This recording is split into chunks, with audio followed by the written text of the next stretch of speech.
श्री असदुद्दीन ओवैसी जी। मोहतरम चेयरमैन साहब, आपका बेहद शुक्रिया। मैं इस मोशन की मुखालिफत में खड़ा हुआ हूँ।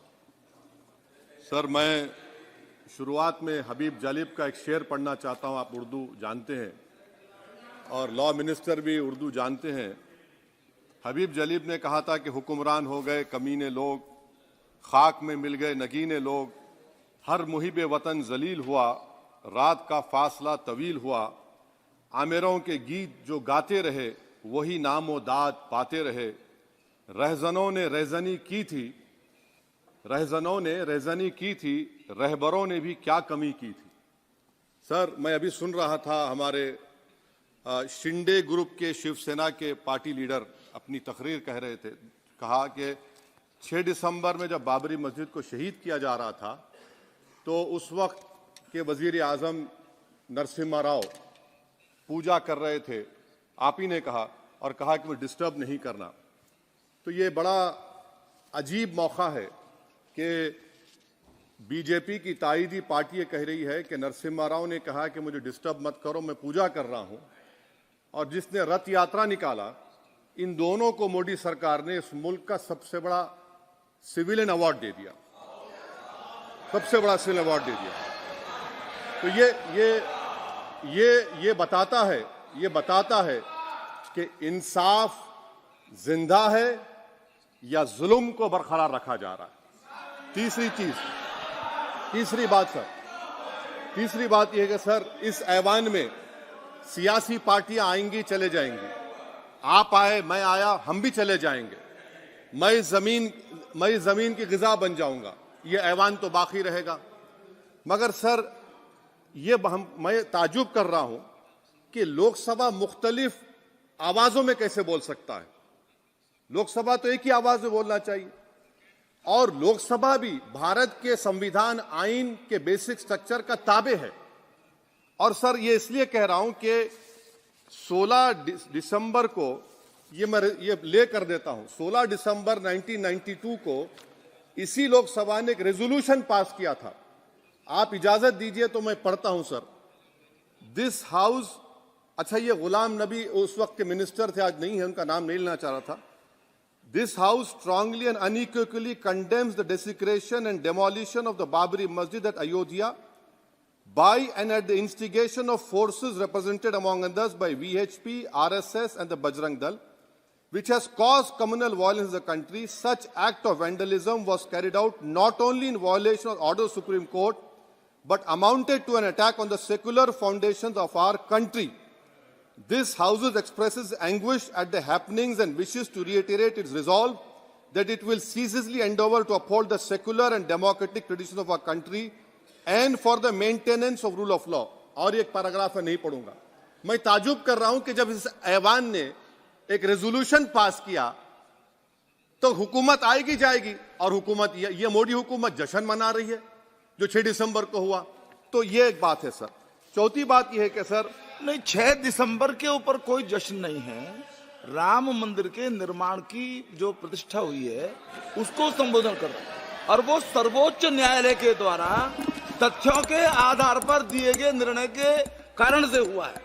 सर्वोच्च न्यायालय का निर्णय है, तो तथ्यों के आधार पर निर्णय है। वो विषय आपने बोल दिया, ठीक है, ओके। परंतु जो मंदिर का निर्माण है वो नियमानुसार सर्वोच्च न्यायालय के निर्णय से तथ्यों को देख करके।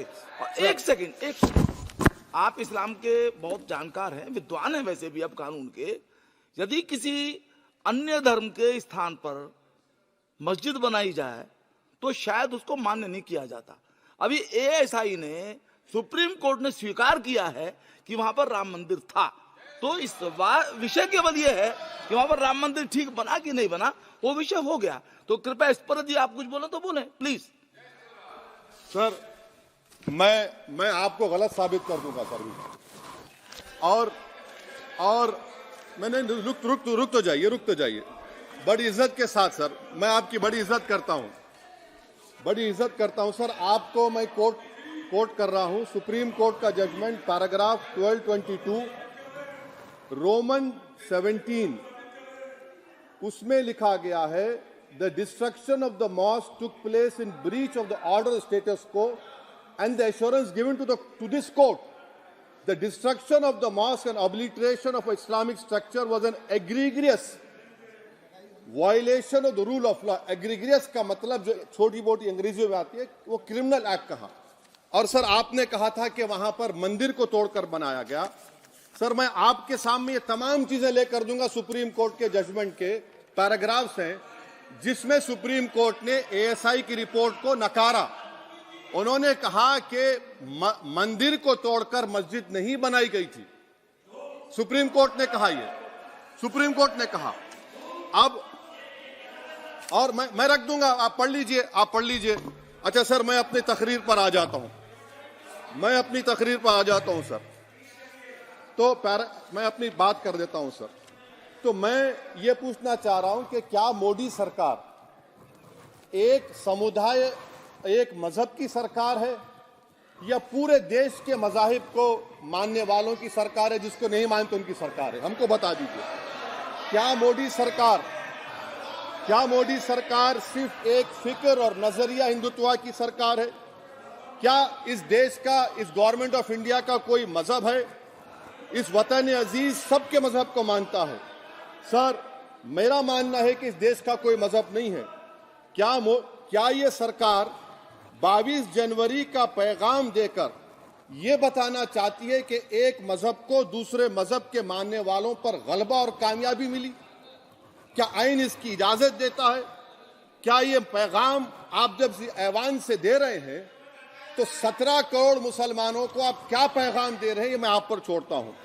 सर 49 में धोखा हुआ, 86 में धोखा हुआ, 92 में धोखा हुआ, 2019 और 22 में भी इस ऐवान के जरिए हमको धोखा दिया जा रहा है। और अफसोस के साथ कहना पड़ता है सर कि मुस्लिम अक़लियत को हमेशा यह कहा गया कि तुमको भारत के शहरी बरकरार रहने के लिए एक बहुत बड़ी कीमत तुमको चुकानी पड़ेगी, और हम पर इल्जाम लगा दिया गया। सर क्या मैं बाबर का स्पोक्स पर्सन हूं? क्या मैं जिना का स्पोक्स पर्सन हूं? क्या मैं औरंगजेब का स्पोक्स पर्सन हूं?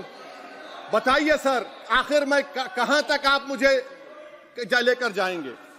दूसरी बात यह है सर, दूसरी बात यह है कि फिर 6 दिसंबर के बाद देश में फसाद हुआ, नौजवानों को टाडा में डाला गया जो बूढ़े होकर निकले।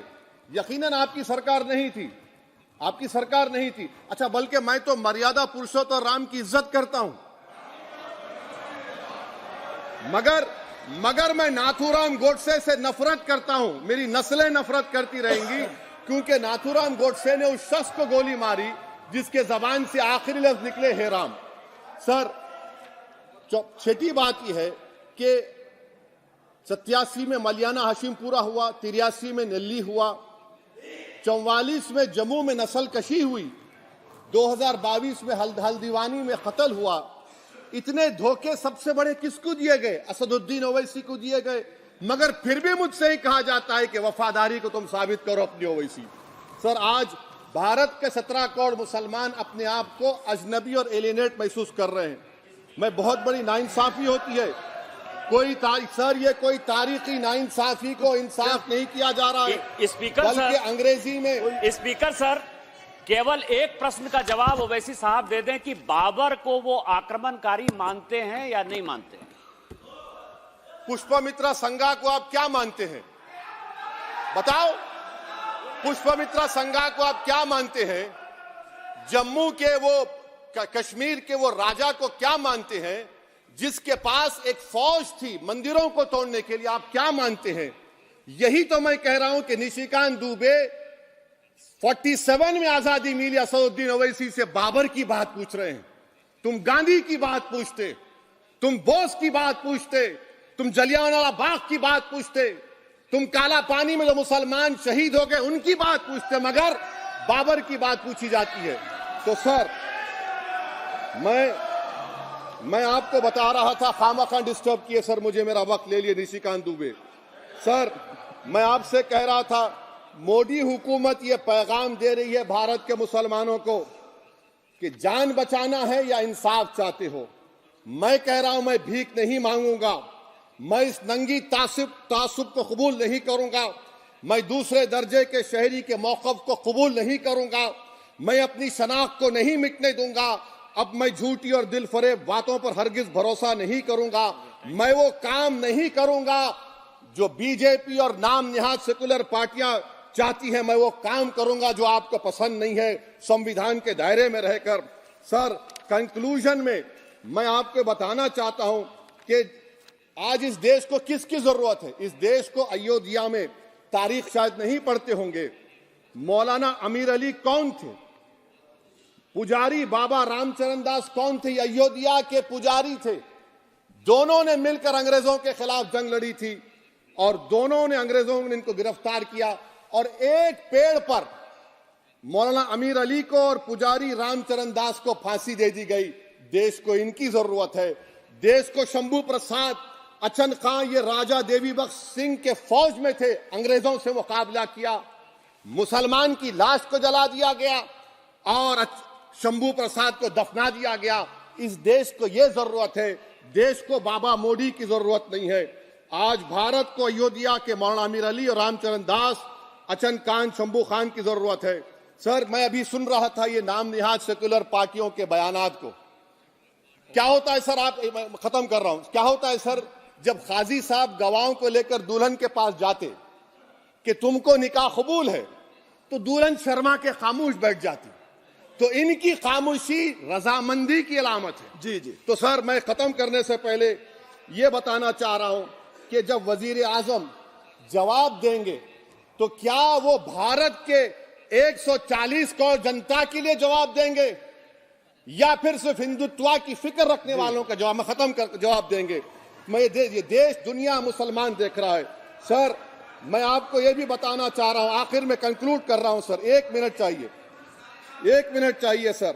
सर, मेरा मानना यह है कि आज मैं बहैसियत एक भारत के गयूर मुसलमान के, let me stand as a tall Indian Muslim and say that the light of Indian democracy today is at its dimmest today, sir. Sir, in conclusion, मेरी फिक्र में, मेरा ईमान मुझे कहता है कि जिस जगह पर मस्जिद थी, है और रहेगी, बाबरी मस्जिद है और रहेगी। बाबरी मस्जिद जिंदाबाद, जिंदाबाद, भारत जिंदाबाद, जय हिंद।